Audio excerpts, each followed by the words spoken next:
नमस्कार दोस्तों।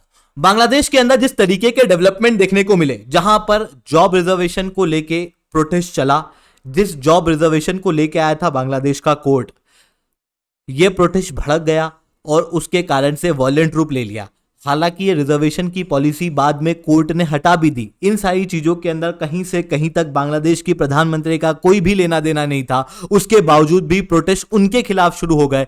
45 मिनट का आर्मी द्वारा उन्हें समय दिया गया और उन्हें बांग्लादेश छोड़ के जाना पड़ा और बांग्लादेश के अंदर रेजिग्नेशन देना पड़ा। जिस तरीके का ड्रामेटिक डेवलपमेंट ये दिखाई दे रहा था, यह साफ साफ दिख रहा था कि बांग्लादेश के अंदर जो डेवलपमेंट हो रहे हैं ये किसी बाहरी ताकत का कमाल है। कोई ना कोई बाहरी ताकत है जो यहां पर इंटरफेयर कर रही है और अब वो बाहरी ताकतें साफ साफ दिखाई दे रही हैं। लिंकेज साफ साफ क्लियर होते हुए दिखाई दे रहे हैं यूनाइटेड स्टेट्स ऑफ अमेरिका और पाकिस्तान के। सबसे पहले आपको मैं बताता हूं पाकिस्तान के लिंकेज। यहां पर देखो, खालिदा बेगम जो कि बांग्लादेश की पूर्व प्रधानमंत्री रह चुकी हैं, इवन ये बांग्लादेश की पहली महिला प्रधानमंत्री है।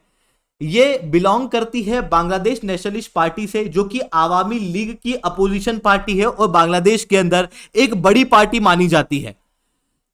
इसकी ये लीडर है और पहले इन्हें हाउस अरेस्ट के अंदर रखा गया था। अभी आर्मी ने ये कहा था कि हम इंटरिम गवर्नमेंट बनाएंगे। इंटरिम गवर्नमेंट को बनाने की जब बात चल रही थी, ठीक उस समय पर यह डिसाइड किया गया कि खालिदा बेगम को आज़ाद कर दिया जाए हाउस अरेस्ट से।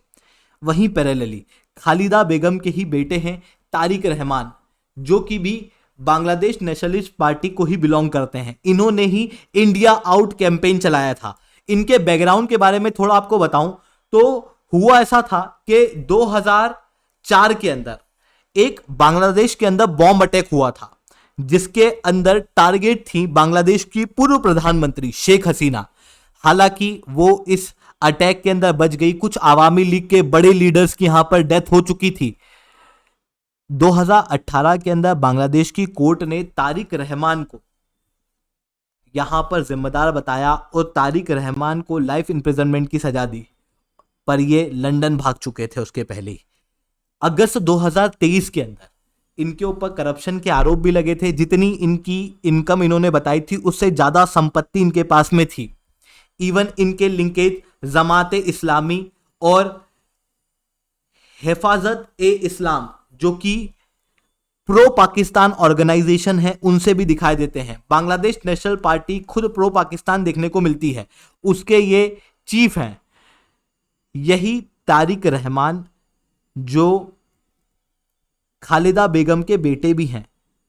ठीक 2 दिन पहले पाकिस्तान की आईएसआई से मिले थे और जब पाकिस्तान की आईएसआई से मिले, ये उनके एजेंसी के ऑफिशियल से मिले, तो यहां पर साफ साफ देखने को मिला कि बांग्लादेश का यहां पर इन्वॉल्वमेंट है। आप समझना यहां क्या हुआ है। शेख हसीना, उनके अपोजिशन में बांग्लादेश नेशनल पार्टी के ही टॉप लीडर में आते हैं तारिक रहमान।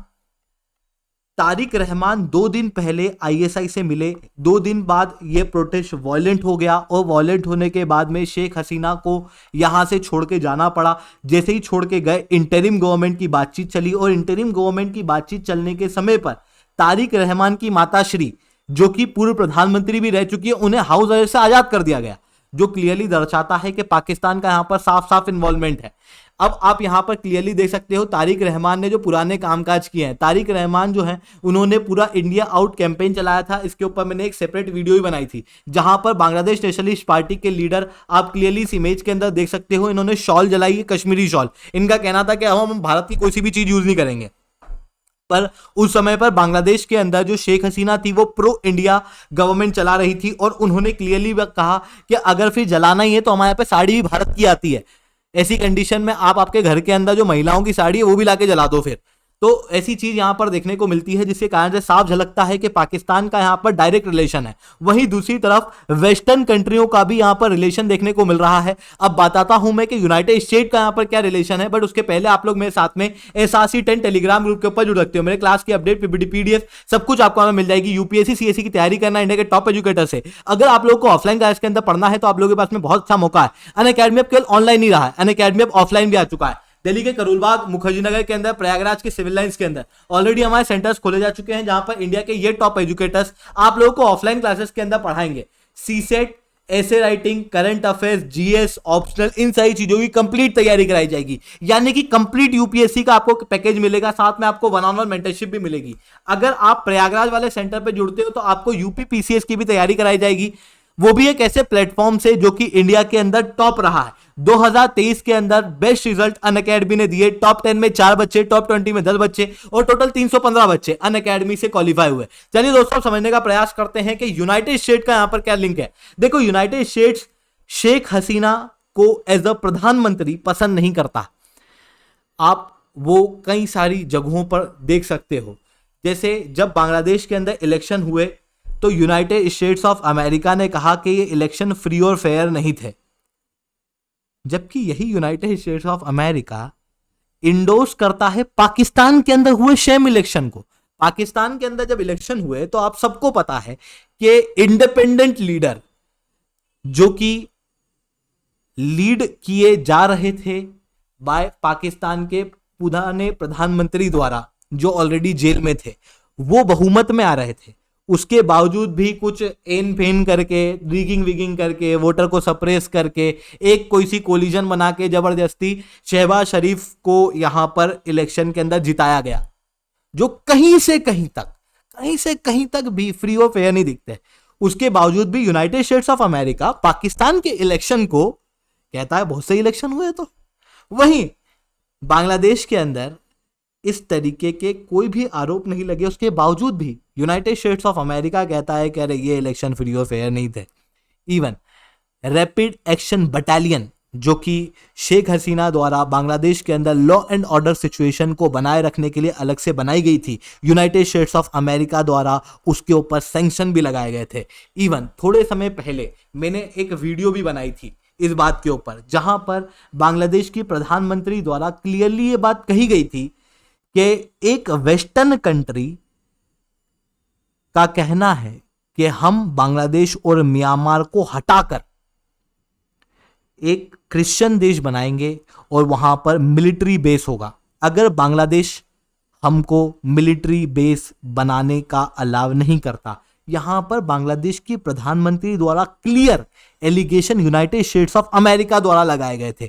हालांकि इन्होंने यूनाइटेड स्टेट का नाम नहीं लिया था, इन्होंने व्हाइट मैन शब्द का प्रयोग किया था, पर जो इन्होंने स्टेटमेंट दिए थे उसके अंदर एक क्लियर साबित होता था कि United States of America Sheikh Hasina को यह प्रेशर दे रहा था कि आप हमको मिलिट्री बेस बनाने दो, नहीं तो हम आपकी टेरिटरी को कार्व आउट करेंगे और वहां से एक क्रिश्चियन देश बनाएंगे।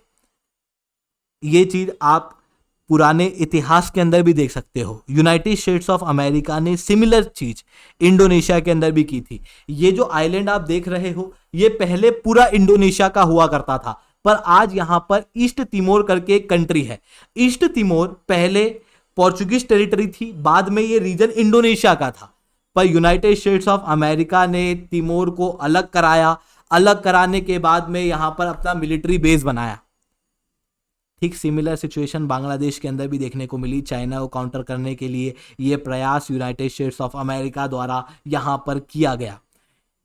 इसके बाद बांग्लादेश की प्रधानमंत्री जब भारत आई, भारत आने के बाद इन्हें लखनऊ के हिंडोन एयरबेस के यहां पर रखा गया है, बहुत हाई क्वालिटी की सिक्योरिटी के अंदर। बट ये असाइलम के लिए यूरोपियन कंट्रियों से मांग कर रही है। यूनाइटेड किंगडम ने साफ मना कर दिया, यूनाइटेड स्टेट ने इनके वीजा को रिवोक कर दिया है, जो क्लियरली दर्शाता है कि United States of America opposition party से मिला हुआ है, वरना किसी देश के टॉप लीडर के द्वारा असाइलम मांगा जा रहा है और यूनाइटेड स्टेट्स ऑफ अमेरिका ना ही यूनाइटेड किंगडम यहां पर असाइलम देने को तैयार है। ये चीज यहां पर साफ साफ देखने को मिल रही है। इन सारे डेवलपमेंट की वजह से जो नुकसान होगा वो ऑब्वियसली भारत को होगा, क्योंकि भारत ऑलरेडी बांग्लादेश के अंदर कई सारे इंफ्रास्ट्रक्चर प्रोजेक्ट डेवलप कर रहा था। जब से बांग्लादेश के अंदर शेख हसीना पावर में आई थी उसके बाद से कई सारे प्रोजेक्ट दिए गए थे। इवन इंडिया और रशिया को यहाँ पर एक प्रोजेक्ट दिया गया था न्यूक्लियर पावर प्लांट बनाने का, अब वो भी लग रहा है कि हो सकता है हम लोगों से छिन जाए। इवन कई सारे पोर्ट को भी बनाने का टेंडर भारत सरकार को दिया गया था, जिसके ऊपर मैंने सेपरेट वीडियो पाथफाइंडर चैनल के ऊपर बनाई है। अगर आपको वो देखना है तो आप वो बिल्कुल देख सकते हो। चलिए दोस्तों, आज के लिए इतना ही रखते हैं। आई होप आपको पूरा मामला समझ में आया होगा। लेक्चर अच्छा लगा हो तो लाइक करना, लेक्चर बहुत अच्छा लगा हो तो नीचे सब्सक्राइब कमेंट करना। यूपीएससी सीएससी की तैयारी करना, इंडिया के टॉप एजुकेटर से ऑफलाइन क्लास के अंदर जुड़ना है तो आप लोगों के पास में बहुत अच्छा मौका है। अनअकैडमी अब केवल ऑनलाइन ही रहा, अनअकैडमी अब ऑफलाइन भी आ चुका है। दिल्ली के करोलबाग मुखर्जी के अंदर, प्रयागराज के सिविल लाइन्स के अंदर हमारे सेंटर्स ऑलरेडी खोले जा चुके हैं। अगर आपको हमारा सेंटर देखना है तो आप इस वीडियो को एंड तक देख सकते हो।